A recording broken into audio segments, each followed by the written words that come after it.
Titin Prialianti, pengacara Saka Tatal, merasa yakin dalam kasus pembunuhan Vina dan Eki di tahun 2016 yang terkenal sadis adalah rekayasa. Sebelum lanjut menonton, jangan lupa subscribe bagi yang belum subscribe, lalu like, komen, dan share, supaya akun ini jauh lebih berkembang. Terima kasih. Titin Prialianti, pengacara Saka Tatal, merasa yakin dalam kasus pembunuhan Vina dan Eki di tahun 2016 yang terkenal sadis adalah rekayasa.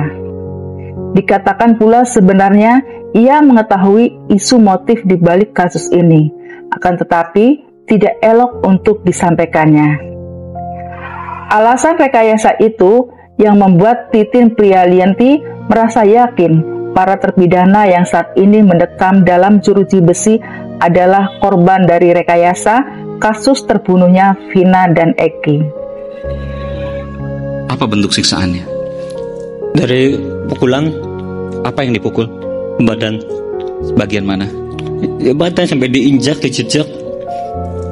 Itu di Polres atau di Polda? Dua-dua. Di sisi lain, Ketua Tim Pencari Fakta Independen Elsa Sharif justru menerangkan tentang fakta-fakta yang ditemukan berdasarkan keputusan yang sudah ditetapkan oleh hakim saat persidangan dan kesaksian-kesaksian yang dihadirkan pada waktu itu yang membuat 7 orang terhukum seumur hidup tanpa melakukan kesalahan karena kesaksian palsu seperti yang diceritakan oleh Liga Akbar. Betul ya? Dipukuli, dilempari batu, dan seterusnya. Waktu itu ya. Nih saya nggak bicara soal benar atau bohong dulu nih. Boleh sampaikan? Benar? Tidak sama sekali Pak saya, Pak. Enggak, waktu itu waktu kesaksian di pengadilan. Oh iya. Iya, ini kita bicara di kesaksian pengadilan. Betul ya Pak ya? Betul. Jadi pada waktu itu Liga Akbar menyampaikan bahwa Vina dan Eki dipukuli, dianiaya, dilempari batu, betul ya? Di kesaksian pengadilan waktu itu. Yeah. Betul.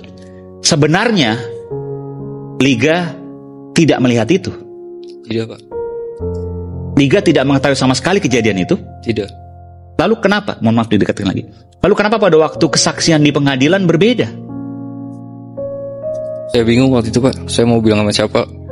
Karena nggak ada yang percaya. Mendengarkan hasil kerja tim pencari fakta yang diketuai oleh Elsa Sharif, Susno Duaji, mantan Kabareskrim, menanyakan tentang alat bukti lain yang menyatakan tidak bisa dihindari oleh terhukum selain saksi. Lalu, Susno Duaji melanjutkan pertanyaannya tentang hasil forensik yang menyatakan batu dan alat bukti lainnya terkait dengan terpidana. Lalu dengan tegas, Susno Duaji menjelaskan bahwa saksi mahkota yang berdasarkan dari 8 terdakwa tidak mengakui kesaksiannya itu karena mendapatkan kesaksiannya dengan cara yang tidak benar. Simpang siurnya kasus Vina yang sampai saat ini belum ada titik terang dan keberpihakan pengacara yang sepertinya lebih condong mengarah ke kinerja polisi membuat kebahagiaan tersendiri buat Susno Duaji. Mantan Kabareskrim Susno Duaji bahagia karena banyak pembela Polri.